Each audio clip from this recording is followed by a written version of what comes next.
Hi friends. నీటి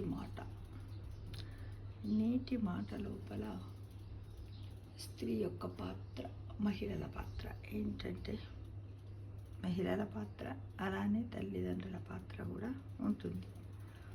అది ఏంటంటే వివాహానంతరం తొలిసారి పుట్టింటికి వచ్చిన కుమార్తెకు వారం రోజుల పాటు ఎంతో ఆప్యాయంగా స్వాగతం పలికారు.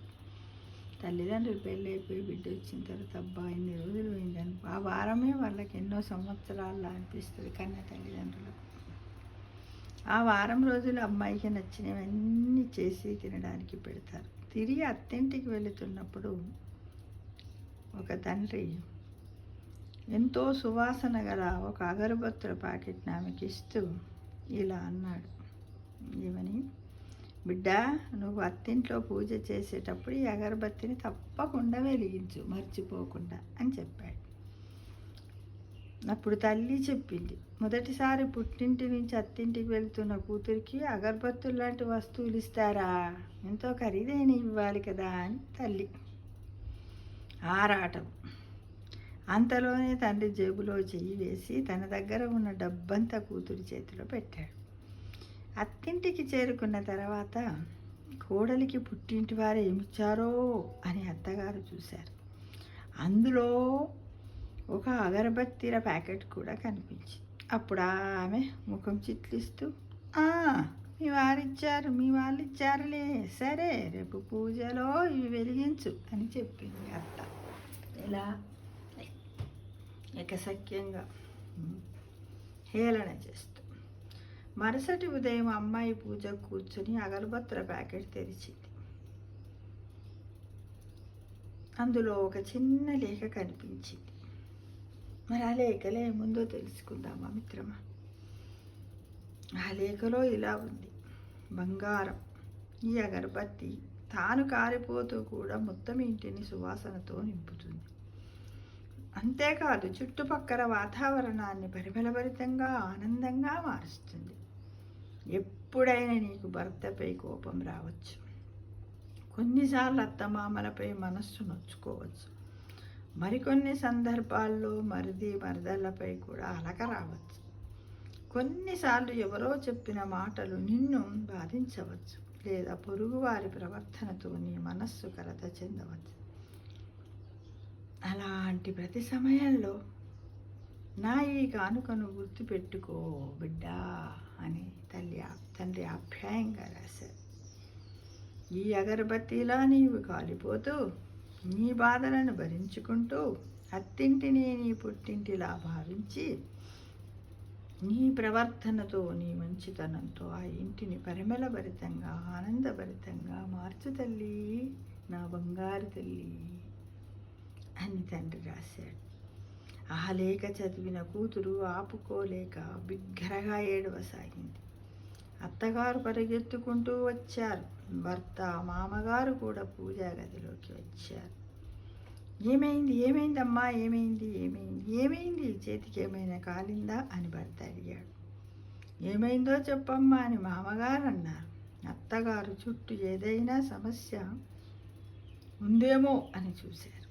అప్పుడు తండ్రి అందమైన అక్షరాలతో రాసిన ఆ లేఖ ఆమె కంటబడింది. ఎవరికంట? అత్తగారి కంట. లేఖ చదివిన వెంటనే అత్తగారు కోడల్ని హత్తుక్కుని ఆ లేఖను మామగారి చేతిలో పెట్టారు. కళ్ళజోడు లేకపోవడంతో మామగారు ఆ లేఖను తన కుమారుడితో చదివించారు. మొత్తం విషయం అర్థమైన వెంటనే ఆ ఇంట్లో ఉన్న అందరూ నిశ్శబ్దంగా మారిపోయారు. అప్పుడు అత్తగారు అన్నారు, ఈ లేఖకు వెంటనే ఫ్రేమ్ కట్టించాలి. మా కోడలికి వచ్చిన అత్యంత విలువైన కానుక ఇదే. పూజాగది పక్కనే దీన్ని పెట్టాలి అని అత్తగారు సంతోషంగా, ఆనందంగా అందరితో చెప్పింది. ఆ తర్వాత ఫ్రేములోని ఆ మాటలు, వాటి అర్థము ఆ ఇంటినే కాదు చుట్టుపక్కల వాతావరణాన్ని ఎప్పటికీ పరిమళభరితంగా, అంటే సువాసన భరితంగా ఉంచాయి. అగరబత్తుల ప్యాకెట్ అయిపోయిన తర్వాత కూడా మీరు కూడా మీ కుమార్తెకి ఇలాంటి సంస్కారాలను ఇవ్వాలనుకుంటున్నారా?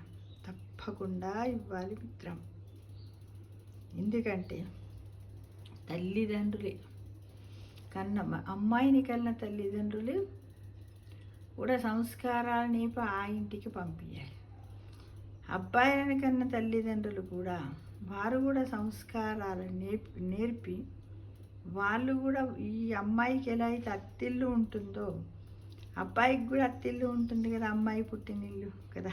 అబ్బాయి పుట్టినిల్లు అమ్మాయికి అత్తిల్లు, అమ్మాయి పుట్టినిల్లు అబ్బాయికి అత్తిల్లు. కాబట్టి ఆ ఇంటిని కూడా సువర్ణభరితం చెయ్యాలని ఒక మహిళలే కాదు, నేటి అమ్మాయిలే కాదు, అమ్మాయిలకు అబ్బాయిలకు అందరికీ కూడా ఇలా అమ్మాయి తండ్రి ఇచ్చినట్టుగానే ఈ అగరబత్తీల ప్యాకెట్ను అబ్బాయిల తల్లిదండ్రులు కూడా అబ్బాయిలకు ఇవ్వాలి. ఎందుకంటే ఇప్పుడు సొసైటీలో చాలామంది ఏంటంటే, అందరు కాదు కొంతమంది అమ్మాయిల తల్లిదండ్రులు ధనంలో కానీ దేంట్లో వాళ్ళ స్థాయిలో తక్కువగా ఉన్నట్టయితే వాళ్ళకు మర్యాద తగ్గిస్తున్నారు. అమ్మాయి తల్లిదండ్రులు అంటే చీఫ్గా తీసేస్తున్నారు. కాబట్టి అలా కాకుండా అమ్మాయికి ఎవరి తల్లిదండ్రులు ఏ విధమైనటువంటి సంస్కారాలు నేర్పారో ఆ సంస్కారాలన్నింటిని కూడా ఇప్పుడు అబ్బాయి తల్లిదండ్రులు కూడా నేర్పాలి. వాళ్ళకు కూడా ఇలాంటి ఒక అగరబత్తీని ఇవ్వాలి. ఇచ్చినప్పుడే మన సొసైటీలో ఉన్నటువంటి వివాహ బంధాలు హిందూ ధర్మశాస్త్ర ప్రకారంగా డివోర్స్ లేకుండా తప్పకుండా ఆనందంగా వాళ్ళందరూ కూడా ఉండగలుగుతారు అనేది నా ఒపీనియన్ మిత్రమా.